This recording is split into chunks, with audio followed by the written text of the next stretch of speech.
A burst of air at over 100 miles an hour. 100,000 germs fly into the sky, and your heart literally stops beating. This, Brainiacs, is what happens when you sneeze. It may sound crazy, but sneezing is no joke, and this just scratches the surface. Today we tackle what causes you to sneeze, what changes occur in your body, and what else is going on during this expulsion of air and snot from our noses. Human beings sneeze quite a lot, and they come in all shapes and sizes. Maybe you've noticed you're someone with a huge sneeze that's nice and loud, and wham bam, it's over. Or maybe you're more the 7 to 8 tiny sneezes in a row type. Small, quiet, not harming anyone, but they just never seem to end. Scientists are not exactly sure why there's a difference in sneezes from person to person, but the leading theory says that multiple sneezes may be a sign that you have ongoing nasal stimulation, most likely brought on by allergies. We can tell you this though, if you think your 8 sneezes in a row are a lot, that's nothing compared to the world record held by Donna Griffiths in Worcestershire, England. Donna sneezed for 978 days straight,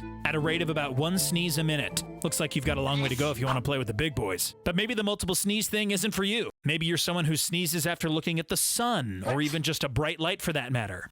You're not alone. This is known as a photic sneeze, and scientific surveys have clocked about 10 to 35% of the population experiences this, and studies of this phenomenon still continue to this day. Photic sneezing is linked to our genes, and the trait is known as autosomal dominant, which means only one copy of this gene must be present for it to occur in the next generation. Basically, if your parents sneeze at bright lights, it's very likely that you will sneeze at bright lights too. At one point, the leading theory behind photic sneezing says that bright lights made our eyes water, and thus this flood of liquid in our sinus area caused us to sneeze. But as time and tests went on, we've discovered there's just not enough time from the tearing up to the sneeze for this to be the case. Now, the latest theory suggests that the electrical impulse that triggers a sneeze is sensed by the trigeminal nerve in our brains, which is right next to the optic nerve. Basically, the wires here are so close that they, well, sort of get crossed. And when the optic nerve tells our brains to constrict our pupils, a signal also hits the trigeminal nerve and, well, we sneeze. But what about this rumor that our heart stops when we sneeze? What's going on here? Where'd this legend come from? Well, when we sneeze, which is scientifically known as sternutation, quite a bit is going on inside of our bodies. Sneezing is a whole ordeal, and much of it relies on reflex, and once it starts, our bodies take over and we can't stop. And good thing too, it's our body's way to expunge dirt, pollen, germs, and mucus from our noses. It's a first line of defense against potential intruders to our system.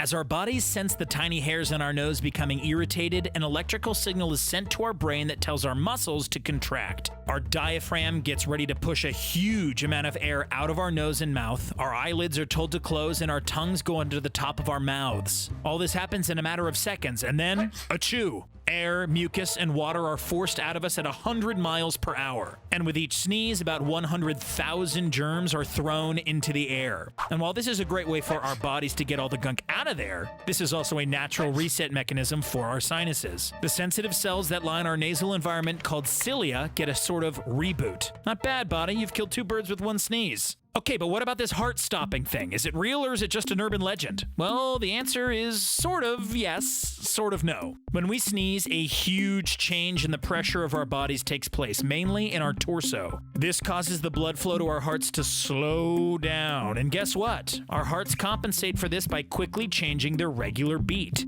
Now, we want to be clear, the electrical activity in your heart does not stop. So while we absolutely feel that our hearts have stopped, and our current rhythm of beating certainly changes, no actual stopping of the heart takes place. Looks like there's no reason to say God bless you after all. Hey, speaking of God bless you, have you ever stopped to think why we say this in the first place? There are actually a few accounts claiming to be the real reason. One story says this is a practice implemented by Pope Gregory I, who was Pope way back in 590 AD. Pope Gregory started this because during that time, the plague was rampant over in Europe, and sneezing was one of the signs that you were infected. The God bless you was meant as a quick prayer to protect the person sneezing from impending death. Another account says that God bless you comes from an ancient superstition that a man's soul resided in air, and that sneezing forced so much air out that the soul might accidentally be forced out too. Thus, this quick blessing was to stop this from happening. Frankly, we think whether you believe these accounts or not, it's just a nice thing to say to someone. So we say, keep it up. So now you know the truth about sneezes. While you may feel that momentary lull when you sneeze, the truth is the heart is just compensating for the changes that occur naturally in your body during the expulsion of gunk from your nose. Don't you worry, it's completely natural and good for you too. So sneeze away. Just keep that hand over your mouth, because while it may be your body's way of helping you get over a sickness, your immune system couldn't care less about anyone else in your vicinity. So cover that mouth, Brainiacs. See you next time.